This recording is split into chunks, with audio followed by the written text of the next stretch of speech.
What's up, brothers? Hope everyone's doing well out there. I wanted to come out here and bullshit with you guys for a little while. Maybe drop a fact or two on the way, too. And what I wanted to talk about in tonight's video, I guess, is a subject that I think most people in the dating section of YouTube try to avoid. It doesn't go along with the program, and I understand that. I myself try to avoid it as well because it can be a little bit demoralizing, and I like to motivate. But, it's true. So it needs to be acknowledged. And that is that when a woman has the chance, most of the time she'll pick the guy that has the most money. I grew up with two sisters, and they had plenty of girlfriends. I've seen many a guys come and go, leave just as fast as they went. And my sisters and all of their friends, every single one of them, ended up settling with the guy with the most money. Is that a coincidence?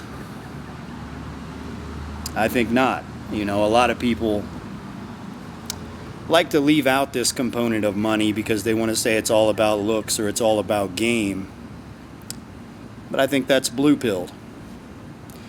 There's a general rule of thumb you kind of have to acknowledge, and that is when given the option, life's simply not fair.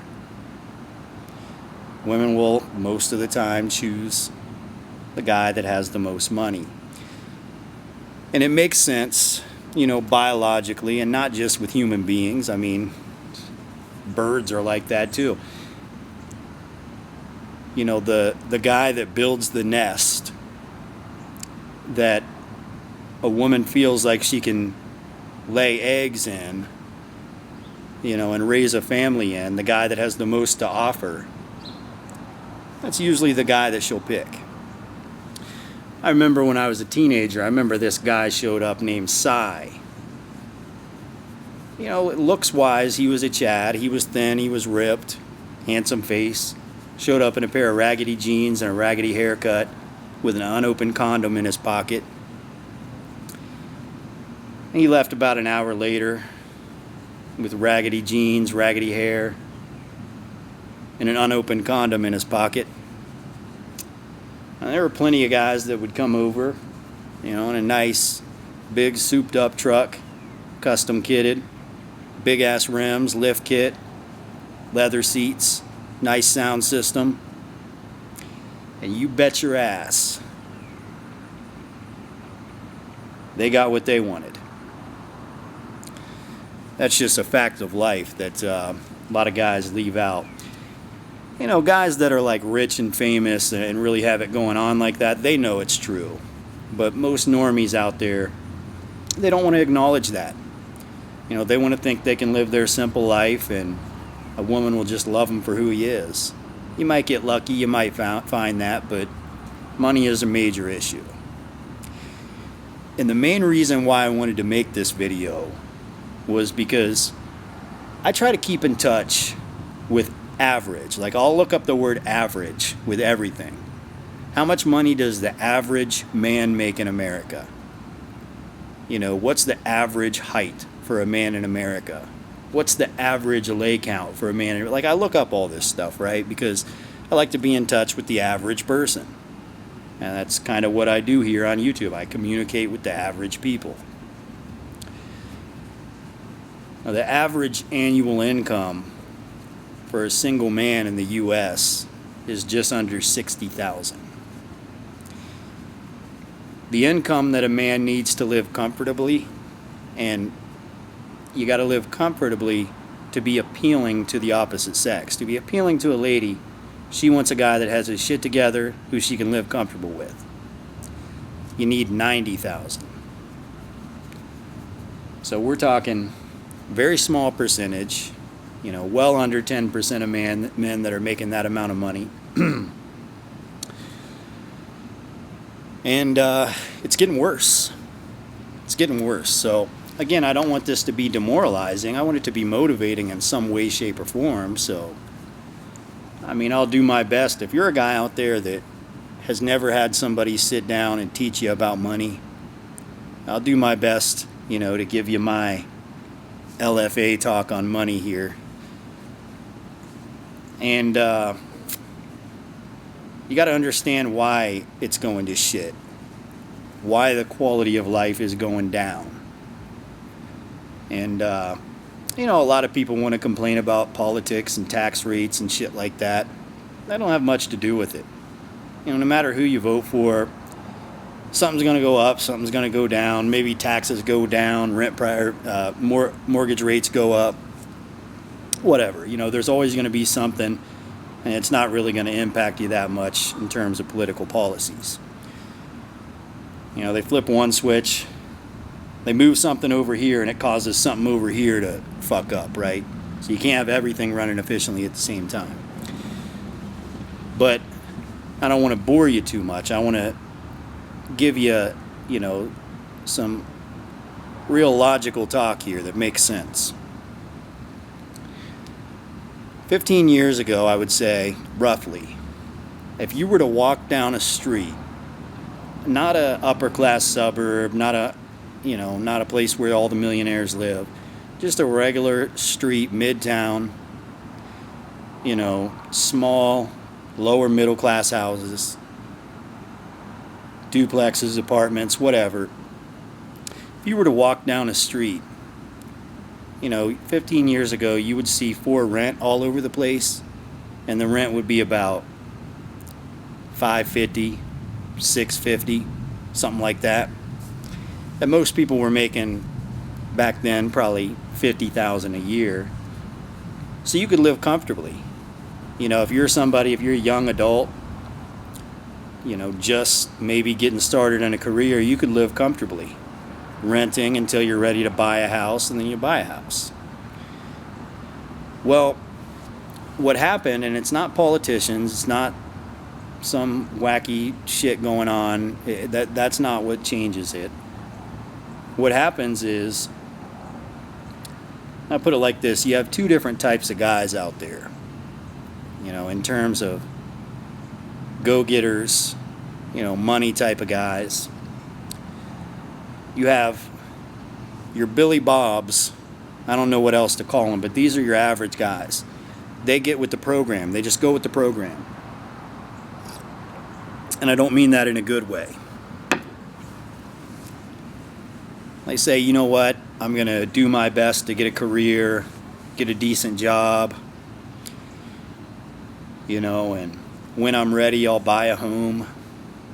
So throughout their whole life, their money slowly increases, but their cost of living slowly increases. Their quality of life gets a little better, but they're kind of trapped in that lifestyle. They never actually burst the bubble and make anything of themselves.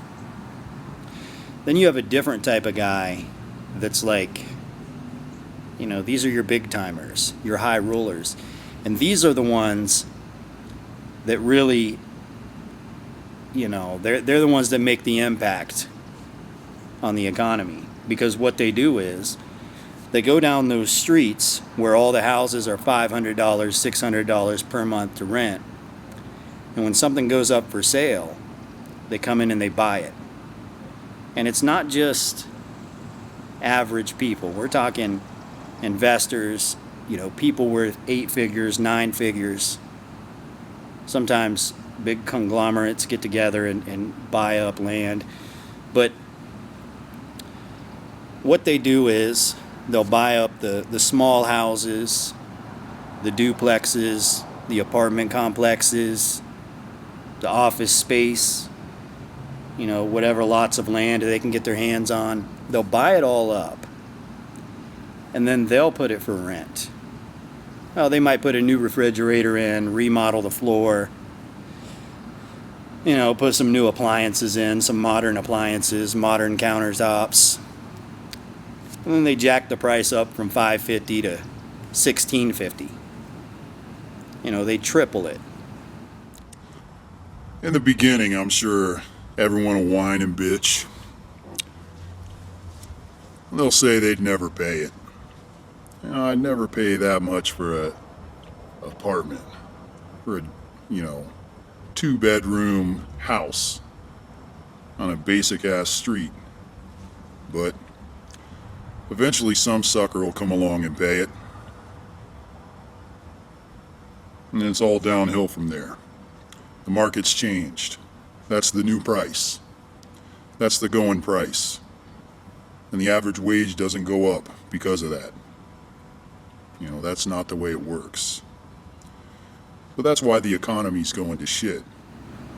And everywhere in every house across America, that's what they've done. We've reached a point where it eventually caved in. It started in California, New York, Miami, maybe Chicago, and just kind of worked its way in. To now it's gotten all the way down to Kansas and Nebraska and Missouri. That's what's going on. So most of the average guys out there, they graduate high school, they want an apartment. They find a shitty apartment, $1,000 a month. Maybe they're going to college or they're in trade school, they're trying to get their shit together. But even when they start their career, they're still living paycheck to paycheck. And by the time they finally reach a point where, they've got their credit okay, they've got a steady income coming in, and they might actually be able to buy a home, well, they go to buy a home, interest rates suck, the cost of homes has more than tripled past what they expected. And even when they buy a home, they're stuck living paycheck to paycheck, so they can never advance beyond that. They switch from an apartment to a home they own, but it's, they're not really getting out of that. They're one or two paychecks away from poverty again, from being out on the streets again. And that's probably 80% of guys, right? And that's not even, there's a lot of people that wish they had that opportunity, right? I'm just talking about the average guy. There's below average guys too. And you have to understand that if you're one of those guys that's renting a place and you're paying $2,000 a month to rent, there's a dude that owns that place, and he has accepted his role in society as one of the big timers. And if you're renting that place from him, you've accepted your role as a Billy Bob. I can't think of a different term to call it. And when I say big timer, I'm not talking about these YouTubers or these, social media personalities that come across a couple $100,000 a year so they can fake flex in a Lambo and buy an expensive apartment, in LA or Miami or wherever. They're just Billy Bobs too. It's the same thing. I'm talking about big timers. So here's what you need to understand about money. I should have said this in the beginning, but this is for the people out there that listen to the videos till the end. Here's how it works. A career is a means to money. Money is a utility that you use to buy property. Wealth comes from the property that you own, the real estate that you own. That's how McDonald's makes its money. They make their money off of real estate, not selling burgers. That's how grocery stores make their money. That's how entrepreneurs make their money. Once they get enough money to invest in real estate, that's the first thing they do. And all of that real estate just tacks onto your net worth. You buy it. If you want to get started out, find the cheapest duplex you can possibly find. Maybe it's a foreclosure. Maybe it's a fixer-upper. You commit to buying it. You fix it up. You're charging people rent. And you get in the game. A few years goes by. You got this passive income on the side along with your career. You invest in another property. And That's how you play the game. And, it's not all about women. This is just life in general. It's going to be a struggle for most guys. But guys that are able to get into the game and, get into the real estate side of things, those are the guys that are going to do well. The only other way to be wealthy is to have a very one-off random career like a plastic surgeon, rocket scientist, multi-platinum diamond selling musician, pro athlete. But for regular people out there, it's real estate. That's how you do it. Because even if you have a good career as an engineer, as, whatever, fucking tradesman, STEM field, you can get some high-paying jobs, some six-figure jobs. But again, that's living comfortably. That's not actually building wealth. You understand what I'm saying? You're just you're going to live within your means, but you're not actually compounding anything. And you got to buy the real estate to do that. I don't know. I don't particularly like talking about financial deals because I understand there's a lot of people out there that don't really have much opportunity and there's not much going on in their area and they seem like they're trapped, but I think just about anybody can find a way to buy a first home. And if you make a choice to buy, a multi-unit, multi-family home that you can actually profit off of and make a passive income, you're off to a really good start. And that's the sort of mindset that women want to nest with. Again, it's not all about the women, but let's be honest. That's what it comes down to. All right, guys. I won't hold you any longer. Hope this talk was somewhat informative. That's about it for today, guys. Until next time. See ya.